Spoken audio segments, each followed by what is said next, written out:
Hello, everyone. Charles Watts here. Welcome back to Inside Arsenal. It is Friday. The weekend is very, very nearly here. I hope you're having a good one wherever you're watching or listening to this around the world. Thank you, as always, for joining me. Plenty to get stuck into today. It is a big day. Martin Zubimendi is in London ahead of finalising his move to Arsenal. Hurrah! Finally, it is happening. Hopefully, confirmation will be coming very, very soon. And we can all put that one to bed. We all had the worries or concerns Real Madrid and all that sort of stuff, the noise that started coming out of Madrid. But as I said, the whole way through, Arsenal are very, very confident that this deal was done, and it is. So fingers crossed we're going to get confirmation of that very, very soon. I think there's some sort of photo shoot type thing going on at the Emirates a little bit later on today. I wouldn't expect confirmation today. I'd probably expect that next week at some point.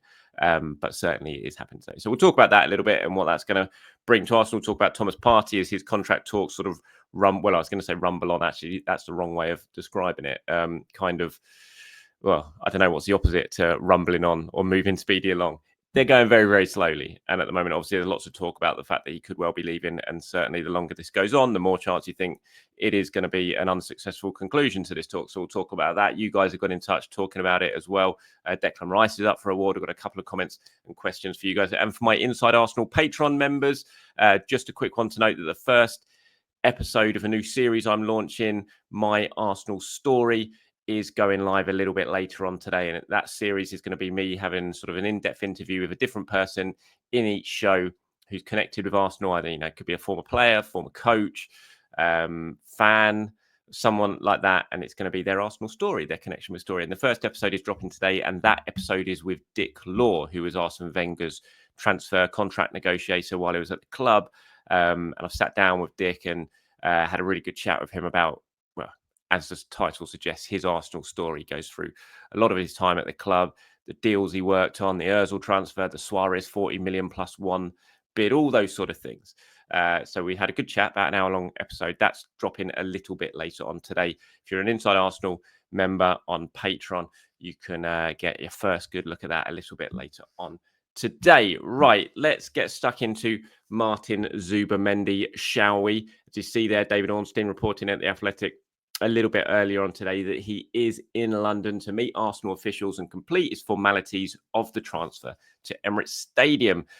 Joins from Real Sociedad in a long-term deal, long since regarded as done and signed. So it is great. It's great just to have that sort of closure on this deal, because it has been a tough one to report on, because all the information we've had and the Arsenal pack have been sort of consistently saying for a long, long time now is this deal is done. But obviously the noise you hear from Spain, all the Real Madrid stuff, you have him plastered all over the front page of Marca, that scares everyone, because it's been in the running for so long and not sort of finalised. People start to think, it's going, he's going to turn his back on the move to Arsenal, kind of similar to what he did to Liverpool last year. So it's been tough to sort of reiterate the message that we've been getting, and for people to really to believe that, because of the strength and the noise that was coming from Spain. So it's just nice to get it done. And I think this is a really exciting signing. Say if this happens now, there'd be no real news of Arsenal being in for Zubimendi, and then this summer now, out of nowhere, Arsenal deal done, 60 million, Arsenal signed Zubimendi, there would be so much excitement about it. But because we've known about it for so long, and it's been in the headlines for so long, it's kind of lost its gloss, hasn't it? And people have come bored about it and kind of looking at the next one. What else are Arsenal going to do? But I think you've got to still look at this signing as it sort of stands, and it is a very, very good piece of business. This is a number 6 that everyone wanted, really. You had Real Madrid doing what Real Madrid do to try and get this deal done. You had Liverpool last season trying to get it done, and Arsenal have got him. He's one of the best number 6s out there on the market. Really exciting player. We got to see that firsthand in the Nations League final the other day against Portugal, when he was excellent. And Arsenal have got him. It's a really good piece of business. It's an exciting signing, and I'm delighted to get him on board. And I'm really excited to see what he brings with Arsenal. I did do that show a while ago with Alex Kirtland from ESPN, a sort of Zoom-ended special, talking about what he could bring to Arsenal. If you haven't seen that yet, you can find it. It's down on the previous videos or in podcasts as well. It's well worth a watch. And,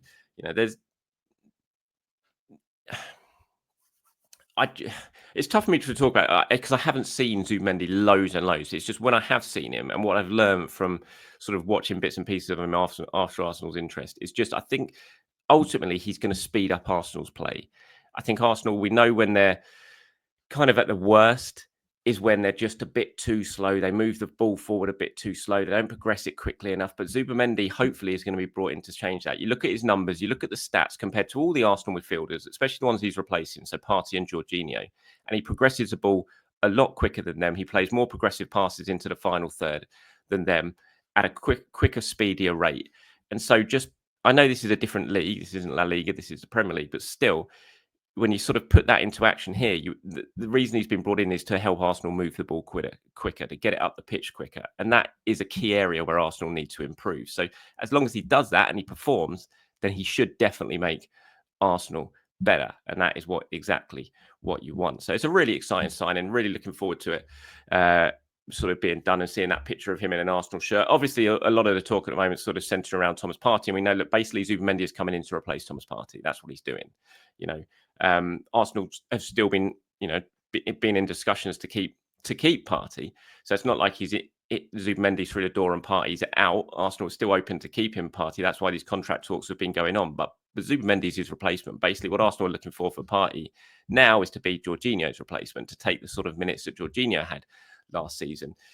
At the moment, these talks haven't come to a successful conclusion. I can only say what I've been told in those talks. They're not over at this stage, as far as I'm aware, but clearly they're moving very, very slowly, or they're not moving at all at the moment. And you've got two parties who are, excuse the pun, in terms of the word parties, but you've got two sides going at these talks in a very different way. You've got Thomas Partey's side, who certainly want at least his wages maintained at the level they are, or according to some reports, wants them higher. And he's already one of the highest earners at Arsenal. And then you got Arsenal from a club point of view saying, well, you're 32 years old. Yes, you had a good season last season availability wise, but your injury record hasn't been great. You're 32-year-old. Your minutes are going to drastically decrease next season because we've already signed your replacement. So why would we give you more money? And so you've got the two sides sort of going at it like that. And at the moment, they haven't come to a conclusion. And the longer that goes on, the more you think that there is a very good chance that they're not going to come to a successful conclusion and Partey's going to have to go. If that happens, I think Arsenal have to go out and sign a replacement. Not a replacement number 6 starter, because they've already done that, obviously, in Martin Zubimendi, but they have to go out and sign a replacement in terms of the squad. So it's basically a replacement for Jorginho. They'd have to go out and sign. And we talked about some of the names potentially could be in the frame, or the profile of players who could be in the frame for that yesterday. Lots of you have been getting in touch talking about the Partey situation. There's very sort of differing views on it. You've got Andrew here on the Inside Arsenal Discord, not Discord, sorry, the Inside Arsenal Patreon chat page. Says, hi, Charles. Thanks for your fantastic content. Thank you very much. I'm reading that Fabrizio has stated that Partey could leave Arsenal as negotiations are at standstill. He uses the term concrete chances of Partey and Arsenal parting ways. I do consider this to be a mistake. New midfielder will be needed to replace him and add even more cost. One lesson we learned last season is we need numbers to rotate. We also lose a proven and experienced number 6 in the Premier League. Max says, I can't wrap my head around not overpaying wages to re-sign Partey. In my mind, it's quite possibly the difference between winning the league and not. With Partey, we hit the ground running next season while Zubimendi gets acclimatised to Arteta's system. 3 points from those early games are crucial. Surely it's worth paying a little bit extra toward a player who's worked hard for the team. And Jurgen says, I think Partey has been good this year, but his time at Arsenal has been plagued by injuries and he often been completely out of form for both half and full seasons. It's time to move on. Fun and different option could be Quinton Timber. If possible, he's even more versatile than Partey, though he usually plays central midfield and right back. But he clearly has better offensive qualities than Partey. Timber only has 1 year left on his contract. He's just returned from a serious injury. I think a reasonable price could probably be found for a potentially very, very valuable squad player. So different views there on Partey. I mean, on Max's one saying I can't wrap my head around it. I mean, I can. I think ideally, football-wise, Partey stays. But I think when you say you can't wrap your head around not overpaying, I mean, I think you can. You should be able to, really. I think from a purely business point of view, I think it's pretty easy to see why Arsenal don't want to overpay.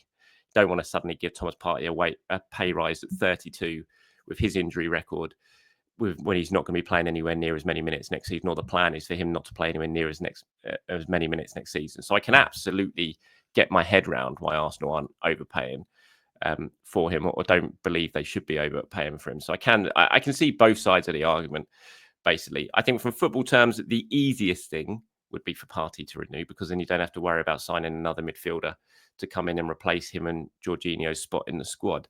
But, I think you've got to look at the wage bill. You've got to look at all of that. And from their point of view, if they're thinking, well, we can, yes, we'll have to go out and sign a replacement, but if Partey signs on, he's on a load of money. If he got his wish, he'd be on well over 200 grand a week, for the next couple of years. But if Arsenal go out and sign a sort of younger replacement for the position in the squad, yes, you pay a transfer fee, but you pay much less wages over the next 4 or 5 years, potentially with a player who has sell-on value. And also, you wouldn't have to Partey, if he renew his contract, you'd also give him a sign-on bonus as well. So the money would stack up. So I can absolutely see the reason for it. We'll just have to wait and see what happens. Well, moving on, Declan Rice has been named as one of the candidates for the PFA Player of the Year award for 2025. I think we all know who's going to win this. It's not going to be Declan Rice, put it that way. Bruno Fernandes, Alexander Isak, Alexis McAllister, Cole Palmer, Declan Rice, and Mohamed Salah are the 6 nominees for the PFA Player of the Year. And I think we all know that Mohamed Salah is certainly going to win that, and deservedly so. But nice to see Declan Rice up in the running for that. Also won the Arsenal Player of the Year award, Declan Rice. He also won the Arsenal Goal of the Season award with his second free kick against Real Madrid in the Champions League quarter-final. So he's used to being up for these awards right now. So congratulations to Declan Rice. Before we move on to a couple of your questions, in terms of sort of transfers and strikers, nothing's really moved on. Reports from Portugal today that Gyökeres is now willing to sort of bide his time and be patient when it comes to getting his dream move to Arsenal. We'll wait and see. It doesn't seem like there's been too much patience from him and his side at the moment, as they desperately continue to sort of have this struggle with Sporting. There's also reports that the agent has got an audio recording of when the Sporting president or Sporting director promised him in the gentleman's agreement that Gyökeres would be able to go for 60 plus 10 this summer. I think it was Record today in their report saying that the agent is threatening to go public with that audio message of Hugo Viana, who's obviously not even the sporting director of Sporting anymore because he's gone to Manchester City, but agreeing to that gentleman's agreement. So that'll be interesting if that hits the news as well. Another interesting chapter in the Gyökeres Sporting saga. Not really anything more from the Sesko side of things. So we'll see if that progresses over the next weekend or so. I mean, obviously a lot of focus right now is going to be on what's happening here in London with Zubimendi, but got to get these strikers sorted as well. Right, just going on to a couple of your questions now. Ollie here has got in touch. Excuse me. He says, one for the current transfer window, if I may. We've seen Arteta mention previously that he targets players who have a certain profile, seemingly those who come to the club as professionals, not celebrities. Rice is the biggest example. I can see how Sesko and Zubimendi fit this profile, but I'm struggling to see, however, some of our other supposed targets fit that, especially in this window like Kudus, Williams and Leao. Am I misunderstanding Arteta's profile? A lot of these seems to be like Aubameyang type profiles, again, that would bring drama and headlines with their astronomical fee. Is it possible that the apparent approach to talks with some of these players is just a smokescreen, a way for the club to distract from other targets and avoid another Mudryk type situation where a rival nips in under our noses and gets our target? Potentially so, but look, they're not. Gyökeres and Sesko is not a smokescreen. There is absolute genuine interest. I'm not saying that means that one of those will definitely be coming in. They might well end up signing another striker, but there's genuine interest. That's not being drummed up just as purely as a smokescreen to do something sort of under the radar.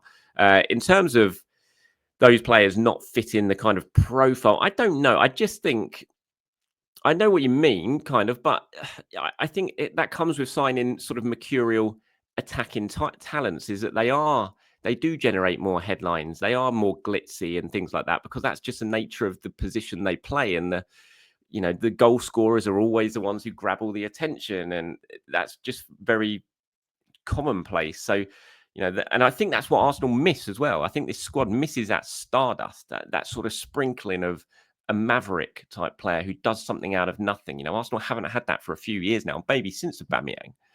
And I think that's cost them. And I think Arsenal are aware of that as well. I know they're aware of that they have been missing that in the squad. They weren't able to fill that gap last summer when they did actually want to.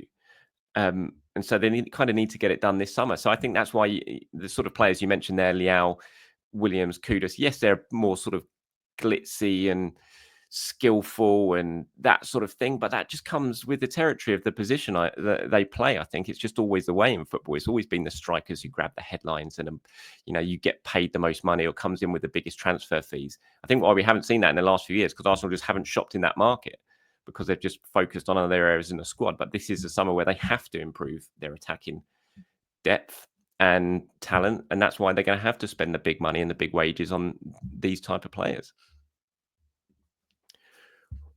One from Jellybelly now says, non-transfer question for you, Charles. With Arsenal's squad still being reshaped and still being too small to compete on all fronts, do you think it's a good idea for Arsenal to effectively give up on the Carabao Cup and the FA Cup to focus fully on the two big prizes on offer? I, for one, don't want to see Saka anywhere near those FA Cup and Carabao Cup games.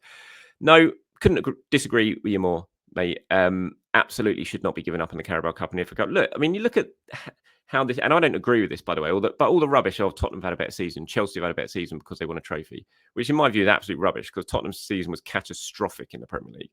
And Chelsea, I'm sorry, you can't, they didn't even have a parade for winning the Conference League, and nor should they. Yes, it's a trophy, but that doesn't mean they had a good season. If they had not won that competition, it would have been an absolute abject failure for them. It's a competition they shouldn't even be in. But look at the reaction to that. Is that, they won a trophy, and it just sort of eases pressure a little bit on everyone on the club. So if that's what it takes, I mean, I wouldn't, if Arsenal win the Carabao Cup next season, I won't be sitting there and they do rubbish in the league and do rubbish in all the other competitions. I would not be sitting there thinking it's a success and going, oh, great, he's got Arteta's got a trophy, so that ends all that argument. Brilliant. I'd be looking at it thinking, what a really disappointing season. But it is still a trophy, and you still want to try and win it. And so, no, I don't at all think they should just focus on the Premier League. Trophies are so hard to win. And if that's what it's all about, which is what people seem to say it is at the moment, then you can't just focus on two competitions. You absolutely have to focus on every single trophy you can win. Because if you just focus on the Champions League, I mean, we've never won the Champions League in our history. We haven't won the Premier League in 20 odd years. So if you're just relying on winning those two things, then you're leaving yourselves very open to having another potless season, if you see what I mean, and not being able to fill the trophy cabinet. And for certainly in terms of the outside noise and the pressure and what's been said about Arsenal, basically, if they don't win a trophy this season, everyone's going to absolutely hammer them. So I don't see how you could just focus on two. I think you have to focus on both. And to be honest, again, going back to sort of Chelsea in the Conference League, it's miles harder to win the Carabao Cup than it is to win the Conference League. Absolutely. I mean, to be honest, it's harder to win the Carabao Cup than it was the Europa League last season, now without the Champions League teams in it as well. So it's difficult to win these competitions. But I don't think you can just sort of wave a white flag and say, no, I just want to win the Premier League and the Champions League. For me, everything has to have Arsenal's full attention. Right, that's it for me today, everyone. Thank you for watching. Thank you for listening. Appreciate it as always. Remember, to my Inside Arsenal Patreon members, you will be able to get your first look at the new first show of the My Arsenal Story series, which will go live a little bit later on today for you to be able to catch up on, listen to, watch, whatever it is, however you absorb your content over the weekend. Thanks for watching. Speak to you soon, everyone. Bye-bye.